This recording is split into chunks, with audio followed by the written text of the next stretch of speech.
যা যা উপকরণ আমরা নিচ্ছি: পিস, পনির ভাজা, 300 গ্রাম চালের ভাত, কাজু কিশমিশ, আর ফোড়নের জন্য এবার নিয়ে নিচ্ছি এলাচ, দারচিনি, তেজপাতা, লবঙ্গ আর একটু জয়ত্রী।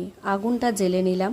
কড়াই বসিয়ে প্রথমেই দিয়ে দিলাম কিছুটা তেল আর ঘি। তেল আর ঘিটা গরম হতে ফোড়নে দিয়ে দিলাম সব কিছু।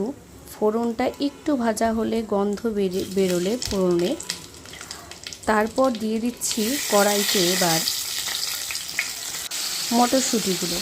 মটরশুঁটিগুলো ভেজে নিয়ে ভালো করে লবণ, একটু হলুদ, আপনারা চাইলে হলুদটা নাও দিতে পারেন।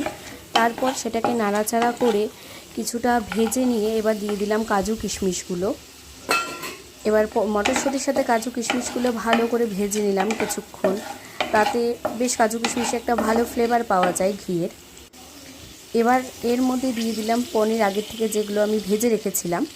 তার মধ্যে একটু কাঁচা লঙ্কা দিলে একটা খুব সুন্দর ফ্লেভার আসে। আপনারা চাইলে সেটা স্কিপও করতে পারেন।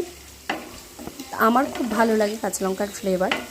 এবার ভাজা হয়ে যাওয়ার পরে এগুলো দিয়ে দিলাম পরিমাণ মতো চিনি। আমি চিনিটা সবসময় একটু আগেই দিই, তাহলে চিনিটা কিছুটা গলে গেলে সুবিধা হয়, আর খুব ভালোভাবে চালের সাথে সেটা মিশেও যায়।